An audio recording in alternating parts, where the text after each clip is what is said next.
the gallery light that wouldn't turn off. I'm the registrar at the Orpheum, which means every object in the museum passes through my hands, if not literally then on paper. I sign for crates, track humidity like a jealous god, update location codes when a painting moves 5 feet to the left because a curator decided the wall felt too crowded.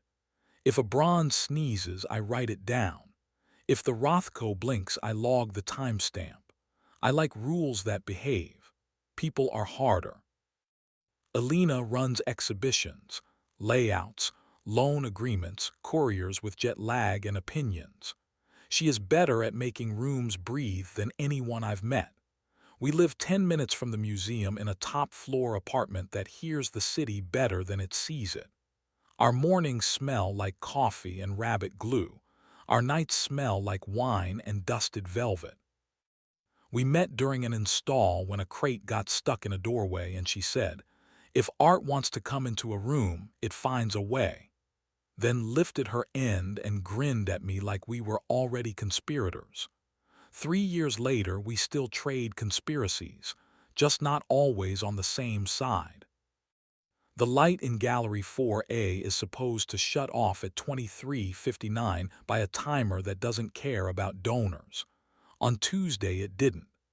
At 00:27, the security system pinged my phone with a climate variance, 2 degrees warmer than the overnight profile. Somewhere, something hot was near something fragile. I logged in from bed, hair still damp from a shower that tried to be therapy, and saw the anomaly. 4A, lights at 20%, motion logged at 00:17 and 00:19.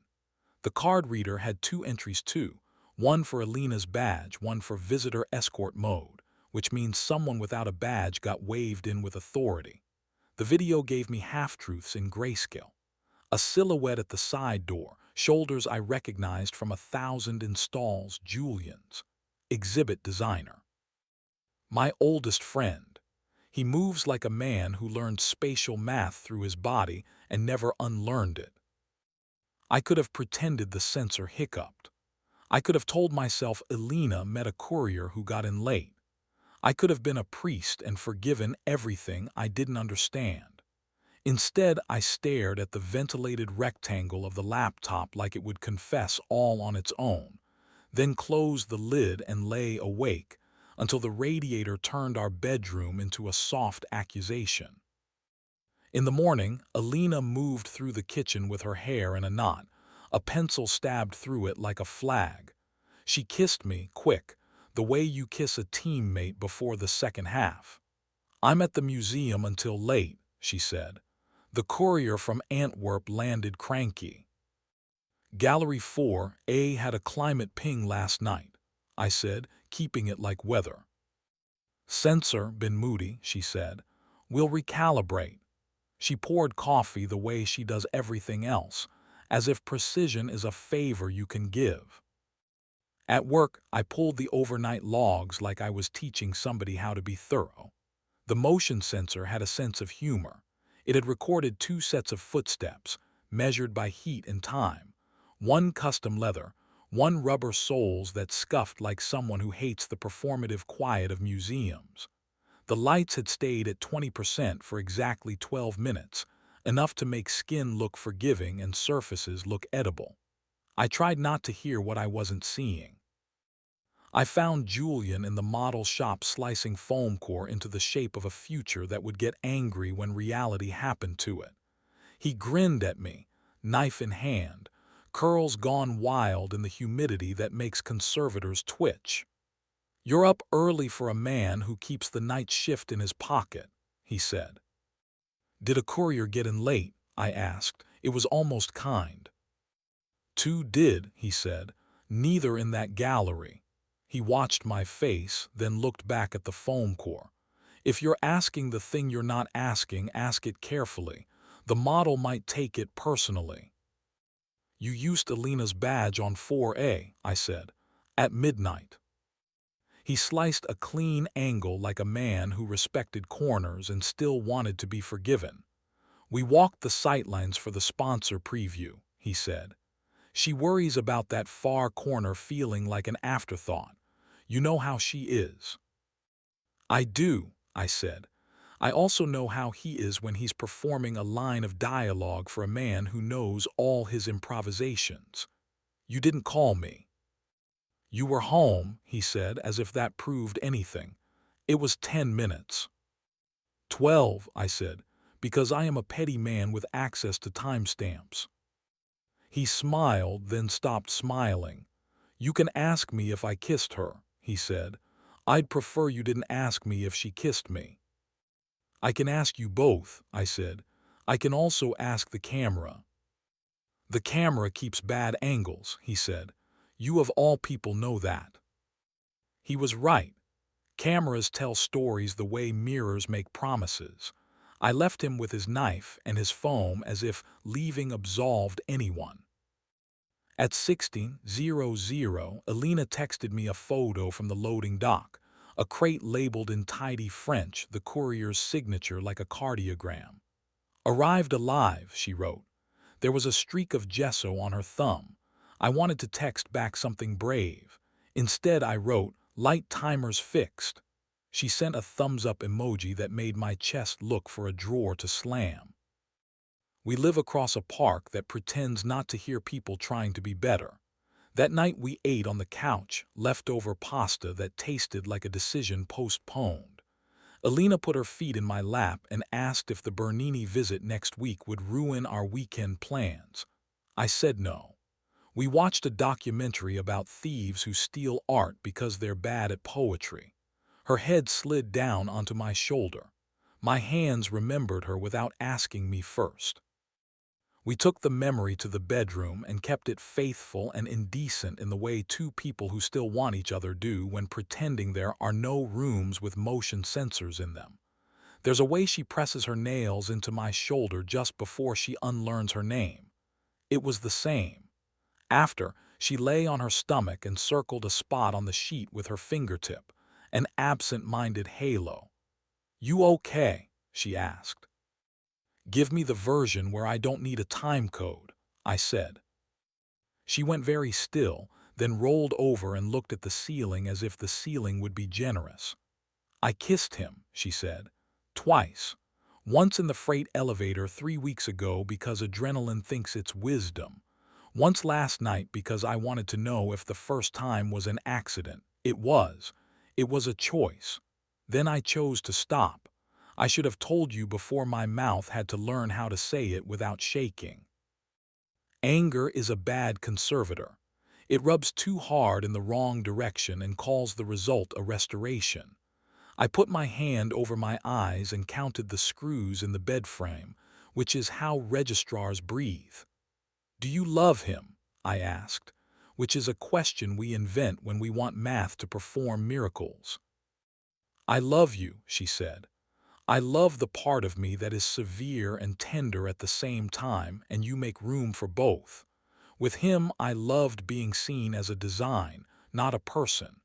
It's humiliating to admit that out loud." "Does he love you?" I asked. "He loves making spaces where people feel like they were the plan," she said. "It's not the same thing." We lay there in the clumsy quiet that happens when you decide whether to be decent or brilliant. I reached for her because my body is a tyrant. She came into my hands with a kind of relief I recognized from opening crates and finding a painting unharmed. We kissed like we were trying to memorize forgiveness, not earn it. We kept the lights off. The dark was kinder.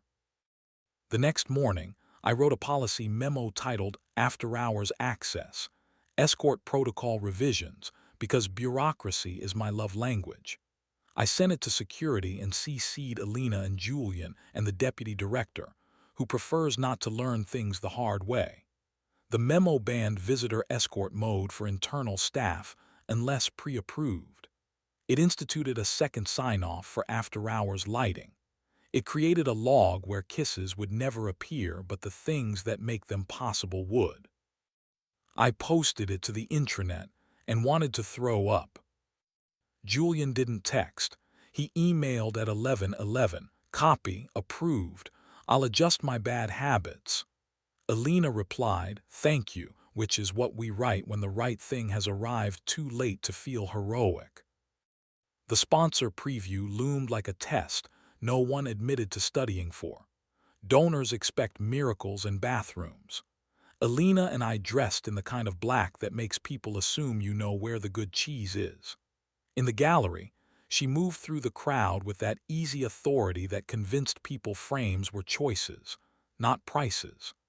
I stood by the far wall near a painting that had arrived with a small crack in the ground layer and a note from the lender that said, "Do not mention." Julian drifted near the opposite doorway, looking like gravity shrugged. Every time Elena moved, he tracked her with a professional's attention and a friend's guilt. At 20:10, an alarm chirped, not the hungry scream of theft but the high-pitched disapproval of the climate system, thinking the room was full of liars. The director looked at me. I glanced at the data on the tablet.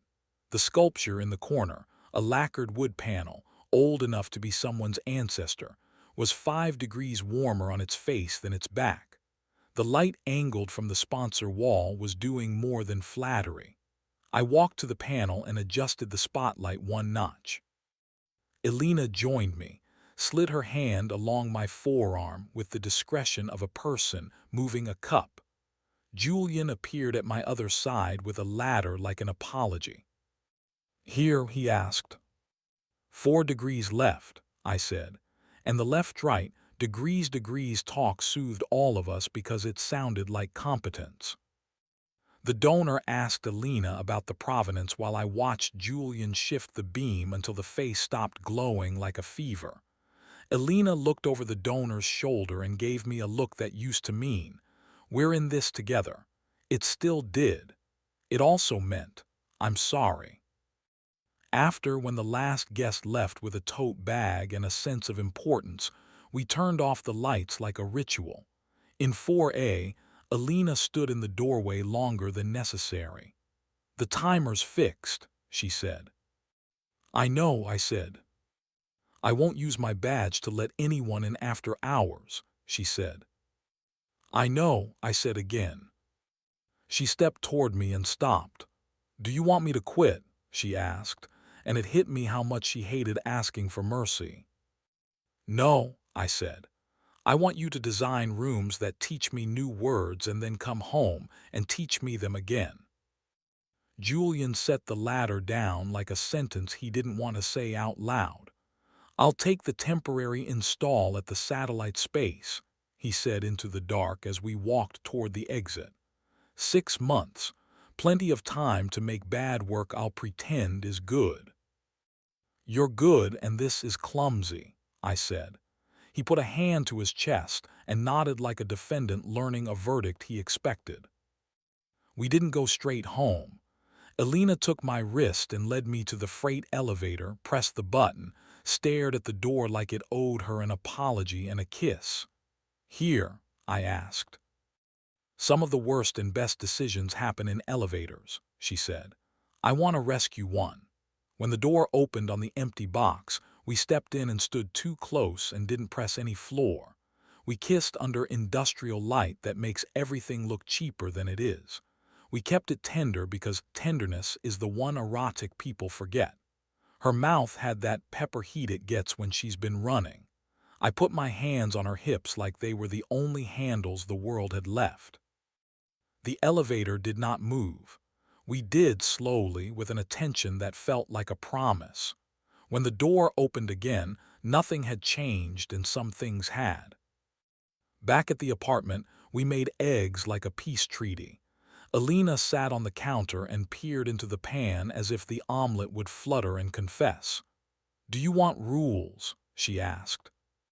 "Yes," I said, "rules always." "No more unlabeled time after 11, she said. "If I work late, I send you a dry photo of something boring as proof I didn't turn it into a set." "No more visitor escort mode after hours," I said, "even for friends who know where the ladders live." "No more kissing anyone in a room the museum pays utilities for," she said. No more asking me to forgive you before you apologize, I said. She exhaled, fair. We ate. We didn't bless the food. We moved to the couch and lay there not touching for a minute to prove we could. Then I ran my hand up her calf and she put her heel against my thigh and the world reset itself around us. We kept it to the side of decency that lets you keep your job and your dignity. I watched her face the way I watch a painting in transit, alert for cracks, grateful for stillness. 6 weeks later, the satellite space swallowed Julian and spit out a clean, messy install that made the papers talk about courage like it was furniture. He texted me a photo of a ladder standing in a beam of light and the caption, "I aim better now." I sent back the climate graph from 4A holding steady like a heart rate we were proud of. Elena and I still work under the same roof. We still pass each other in hallways with masks of purpose and hands that want to act more human than policy allows. Sometimes, late, I take a walk through the galleries when the guards start telling jokes to stay awake, and the paintings pretend they've never been looked at. In 4A, the timer clicks, the lights drop to black, and the room becomes an outline waiting for morning. I stand there and listen to the climate system breathe in and out, the only machine in the building that understands restraint. On the night one storm slammed the city with a tantrum's force, the power blipped and our systems danced. The emergency lights washed the galleries in a bad kind of salvation. I was already in the building because registrars are superstitious about weather. Elena arrived soaked to the ankles, hair fallen, eyes bright with the adrenaline that makes disaster attractive. We walked 4A together, checked seals and seams. When we were done, she took my hand and pressed it to the cold glass of a display case, our palms separated by the surface that exists to make proximity safe. "Still here," she said. "Still here," I said. If you ask me, the light that wouldn't turn off did us a favor. It told me to stop pretending the rooms we build don't also build us. It told me we needed rules that weren't just about lamps and doors. It told me love is not provenance, it's condition, current, not inherited. I log everything. I did not log the exact minute I decided to stay. It was somewhere between a spotlight nudged 4 degrees left and an elevator where the door opened to a better version of the same floor. If we leave the gallery light on a little late now and then, it's not for company. It's to remind ourselves we can choose daylight. We can make it part of the plan.